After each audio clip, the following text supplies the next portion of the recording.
నమస్కారం. ప్రస్తుతం మనతో పాటు ప్రముఖ ఆధ్యాత్మికవేత్త, ప్రముఖ జ్యోతిష్య వాస్తు పండితులు ముమ్ము మహేశ్వరరావు గారు ఉన్నారు. వారితో మాట్లాడిద్దాం. నమస్కారం గురుగారు. ఆయుష్మాన్ భవ. గురుగారు, మార్చి నెలలో వృశ్చిక రాశి వారికి ఎలా ఉండబోతుందో తెలియజేయండి.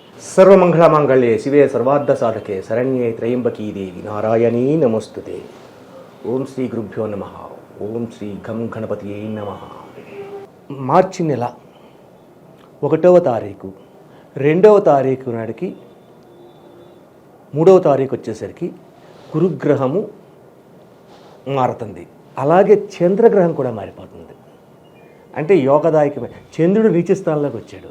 ఎప్పుడైతే గురుడు మారి సమసప్తక దృష్టితోటి చంద్రుని చూస్తున్నాడో నీచపడ్డ చంద్రుడు కూడా శుభయోగ ఫలితాలు ఇవ్వాలి. ఇక్కడ అయితే కుజవర్తు కేతువు అన్నారు.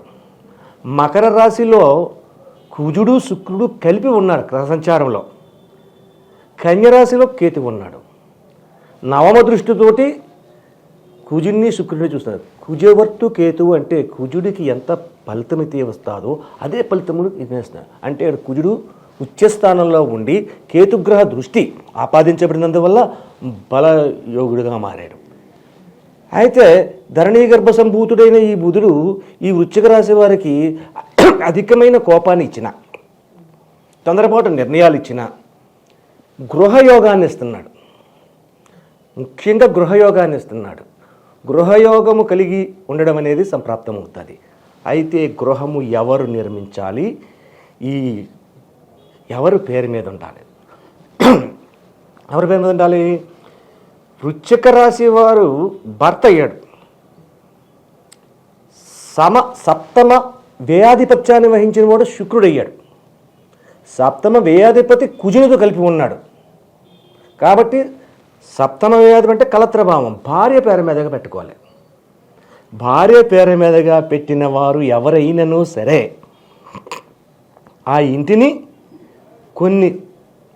కొంతకాలం వరకు దాన్ని అనుభవించగలుగుతారు, పెరుగుతుంది. ఇంకా ఈ యొక్క నెలలో అలా కాదు, నా పేరునే పెట్టుకున్నాను, నాకు పెళ్లి కాలేదు, నేను సంపాదించుకున్నాను, నా పేరు మీద పెట్టుకున్నాను అంటారా? అది వెంటనే విక్రయించవలసిన పరిస్థితి వస్తుంది. అది కాదు. భార్య లేకపోతే నా పేరు మీద బాగోలేదు అన్నప్పుడు ఇంకేం చేయాలి? పరిహారం తల్లి పేరుని పెట్టమ్మా. మాతృదేవత తల్లి పేరుని పెట్టు, అది నిలబడుతుంది. ఈ యొక్క మాసములో మీరు కొన్న గ్రహ సంఖ్య విధానాన్ని, గ్రహముల యొక్క విధానాల్ని, వాటి యొక్క పరిణామాలని మనం దృష్టిలో పెట్టుకుంటే ఈ యొక్క వృశ్చిక రాశి వారు గృహాన్ని కనడం కానీ నిర్మించడం కానీ తథ్యం జరుగుతుంది. ఆ జరిగినప్పుడు అనుకూలవంతమైన పరిస్థితిని ఆలోచించుకోవాలి. ఆ అనుకూలవంతమైన పరిస్థితి ఏంటంటే పెళ్ళైన వారు భార్య పేరు మీద పెట్టండి, పెళ్ళి కాని వారు తల్లి పేరు మీద పెట్టండి. ఆ యొక్క గృహం నిలుచుతుంది, చాలా కాలం వరకు అనుభవించగలుగుతారు. ఇటువంటి పరిస్థితుల్లో ఉన్నారు.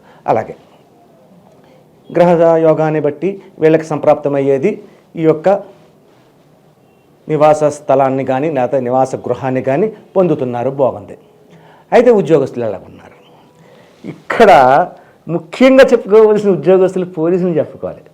ఈ యొక్క వృశ్చిక రాశికి ఆధిపత్యాన్ని వహించిన కుజుడు ఒక ఐఏఎస్, ఒక ఐపీఎస్, ఒక మిలిటరీ ఎవరితో కలిసి ఉన్నాడు? శుక్రుడితో కలిసి ఉన్నాడు, ఉచ్చస్థానంలో ఉన్నాడు. అటువంటి ఆఫీసర్లకి యోగదాయకమైన స్థితిని ఇస్తున్నాడు. అదే శనితో కలిసి ఉంటే కుజుడు ఒక టెర్రరిస్ట్, ఒక నక్సలైట్, ఇటువంటి విధంగా వెళ్ళిపోతుంది. కాబట్టి యోగదాయకమైన స్థితిలో ఉన్నాడు. కాబట్టి యోగతత్వమైన పోలీసు రంగంలో ఉన్నవారు ఎవరైతే వృశ్చిక రాశి వారి ఉన్నారో అత్యంత యోగదాయకమైన ఫలితాలు పొందుతున్నారు వీళ్ళు.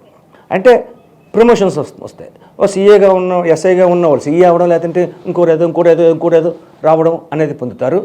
అలాగే పెద్దవారైన, అంటే ఒక గవర్నర్ చాలా పెద్దవాడు, ఒక సీఎం చాలా పెద్దవాడు, ఒక కలెక్టర్ కూడా పెద్దవాడే, ఇటువంటి వారితోటి సన్మాన కార్యక్రమాలు పొందుతారు. పోలీసులు రంగంలో ఉన్న వారికి ప్రత్యేకంగా చెప్పుకోలేదు. ఈ యొక్క నెలలో ఆ యొక్క రంగంలో ఉన్న వారికి ఇది చాలా అనుకూలమైనటువంటి రోజు అని చెప్పుకోవాలి. ఎందుకని కుజుని మీద కేతు దృష్టి పడి కుజుడు ఉన్న స్థానం ఉచ్చ స్థానమైనంత వల్ల నీచంలో పడిన చంద్రుడు ఉన్న గురుదృష్టి చంద్రుడి మీద పడితే రాజయోగ పరిణామంగా మారిపోయింది. అందువల్ల ఇవన్నిటికీ సంబంధమైనది ఎవరు అంటే కుజుని యొక్క సంబంధమైన ఐఏఎస్, ఐపీఎస్, అలాగే ఒక లాయర్, ఇటువంటి వాళ్ళందరికీ యోగదాయకమైన స్థితులు కలిగిస్తుంది అన్నది తేటతెల్లమైపోయింది ఇక్కడ ఈ గ్రహ సంచారాన్ని బట్టి. అలాగే భార్యాభర్తల మధ్యన ఏముంది? అనుకూలమైన దాంపత్యం ఉందా? అనుకూలమైన దాంపత్యం ఉందా? అనుకూలమైన దాంపత్యం లేదు ఇక్కడ. ఎందుకంటే వీళ్ళు ఎక్కువగా ప్రయాణాలు వెళ్ళిపోతారు. ఈ నెలలోని ఈ వృశ్చిక రాశి వారు ప్రయాణాలు ఎక్కువ చదువుతుంటాయి. ఎక్కడికి వెళ్ళాలి ఆఫీసర్స్ అయితే. అలాగే ఉద్యోగస్తులు అయితే వీళ్ళు సాఫ్ట్వేర్ ఇంజనీర్స్ ఉన్నారు, వీళ్ళు ట్రాన్స్ఫర్ అయిపోతారు. ఇక్కడి నుంచి వేరే చోట ట్రాన్స్ఫర్ అయిపోయింది. ఇక భార్యాభర్తలు ట్రాన్స్ఫర్ అయిన వెంటనే భార్యని బిడ్డల్ని పట్టుకుని తీసుకెళ్ళిపోవడం కుదరదు. అంటే సానుకూలత ఎక్కడుంది? సానుకూలత్వం లేదు. అంటే గొడవల పడితేనే చెడ్డ అనుకోవడం కాదు, వీళ్ళకి అవకాశాలు వచ్చి ఎదరికి వెళ్ళిపోయినప్పుడు కూడా భార్యాభర్తల మధ్యన అవగాహన తగ్గిపోయింది. మరి విద్యార్థులకు ఎలా ఉంది? విద్యార్థుల విషయంలో కూడా అనుకూలతత్వం ఉంది. అంటే జరగబోయేది వచ్చేది ఎగ్జామ్స్ ఉన్నాయి. ఈ ఎగ్జామ్స్లో వీళ్ళు బాగానే చదువుతున్నారు. ఈ యొక్క వృశ్చిక రాశి వారు బాగానే చదువుతున్నారు, ఉత్తీర్ణులు అవుతారు. చాలామందికి యోగదాయకమైన స్థితిని పొందడానికి అవకాశం ఎక్కువే ఉంది విద్యార్థులందరికీ. మరి అలాగే వ్యాపారస్తులకి, వ్యాపార రంగం చేయే వారికి ఎక్కువగా ఏ వ్యాపారం చేస్తే బాగుంటుంది? ముత్యాలు పగడాలు చేసే వాళ్ళకి, నవరత్నాలు అమ్మే వాళ్ళకి చాలా అనుకూలమైన పరిస్థితి. అలాగే నూనె వ్యాపారం చేసేవారికి, ఆయిల్, పెట్రోల్, డీజిల్, వంట నూనెలు చేసేవారికి నష్టదాయకమైన పరిస్థితి ఉంటుంది. బట్టల వ్యాపారం చేసేవారు, వస్త్ర వ్యాపారం చేసే వాళ్ళకి కూడా యోగదాయకమైన స్థితిని పొందుతున్నారు. బంగారం చేసేవారికి కూడా యోగదాయకమైన వ్యాపారం, జ్యువెలరీ షాప్స్ అన్నీ కూడా లాభదాయకంగా ఎదరికి పెరుగుతాయి. ఎందుకంటే ఈ యొక్క రాశికి 2 రోజులలో 2 గ్రహములు మార్పు చెందడం వలన, రెండవది ఏంటంటే ఇదే రోజు నాడు మాస శివరాత్రి, మహాశివరాత్రి 2 కలిసి రావడము యోగదాయకమైంది ఇక్కడ. అది కూడా మనం దృష్టిలో పెట్టుకోవాలి. ఈ నెలలో అత్యధికమైన శుభ ఫలితాలు పొందేవారు ఎవరంటే వృశ్చిక రాశి వారే. అయితే ఈ శుభ ఫలితాన్ని శుభతత్వంగా స్వీకరించాలి. శుభతత్వంగా స్వీకరించాలంటే, శుభతత్వం అంటే సుమంగళి. సుమంగళి అంటే భార్య. భార్య పేరు మీదకు చేసుకోండి, ఇల్లు కొండం, వ్యవహారం కొండం, అయింది లాభదాయకమైన పరిస్థితులు. మరి ఈ రాశి వారు చేయవలసిన పరిహారాలు ఏంటంటారు? సర్వమంగళ మాంగళ్యే శివే సర్వార్థ సాధకే శరణ్యే త్రయంబకీ దేవి నారాయణి నమోస్తుతే. దీని అర్థాన్ని మనం తర్వాత తెలుసుకోవచ్చు. కానీ ఇక్కడ గౌరీమాతను ఆరాధించాలి. వీళ్ళు గౌరీమాతను ఆరాధించాలంటే ఎవరు ఆరాధించాలి? వృశ్చిక రాశి వారు మగవాళ్లే కాదు, భార్యతో ఆరాధన చేయాలి.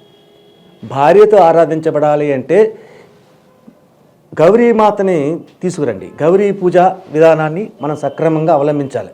చేసి సుమంగళులకి, ఎవరైతే సుమంగళులు ఉంటారో వారికి దక్షిణ తాంబూలాదివి ఇవ్వాలి. అయితే ఇక్కడ కొంతమంది ఆడవారికి కొన్ని ఇబ్బందులు ఉన్నాయి. ఈ పూజ ఎప్పుడు చేయమంటున్నాను? నేను శుక్రవారం చేయమంటున్నాను. శుక్రవారం నాడు చేస్తున్నప్పుడు అమ్మో శుక్రవారం నాడు గాజులు, పువ్వులు లాంటివి ఇవ్వడం మంచిది కాదు అని కొంతమందికి అపోహ ఉంటారు, ఇబ్బంది పడతారు. కానీ అటువంటి ఇబ్బంది ఉన్నవాళ్ళు ఈ ఇబ్బంది తప్పండి, చేసేయండి అని నేను చెప్పట్లేదు, మానేయండి. కానీ ఏం చేయాలి? శుక్రవారం నాడు శుభ్రంగా దగ్గరలో ఉన్న అమ్మవారి గుడి, ఏ గుడి? దుర్గాదేవి గుడికి వెళ్ళండి. లేదంటే మంగళగౌరి గుడి ఉంటే మరీ మంచిది, ఉండదు, చాలా కష్టం అది. కాబట్టి దుర్గాదేవి టెంపుల్కి వెళ్ళి ఆ దుర్గాదేవి టెంపుల్లో ఆరావళి అనే కుంకుమతోటి తెల్లని ఎర్రని పువ్వులుతో పూజింపచేసి ఒక కొబ్బరికాయ అరటిపండు కొట్టి, తర్వాత ఈ కుజతత్వానికి సంబంధించి జాంగిరిని నమ్ముతారు మన స్వీట్ స్టాల్లో. జాంగిరి అంటే అది కాషాయ రంగులో ఉన్నట్టుగా ఉంటుంది కలర్. ఆ జాంగిరిని తీసుకొచ్చి పూజ చేసిన కుంకుమని కొంత తీసుకుని చేతిలో వేసుకుని అక్కడ ఉన్న ముత్తైదువులందరికీ బొట్టుని పెట్టి ఆ తదుపరి బొట్టు ఎవరు పెడుతున్నారు? భార్య పెడుతుంది. భర్త పక్కన ఉన్నాడు. ఒక జాంగిరి తీసి వాళ్ళ చేతిలో పెట్టాలి. కుజుడికి సంబంధించిన ప్రసాదం అది. అది నివేదన చేయించండి.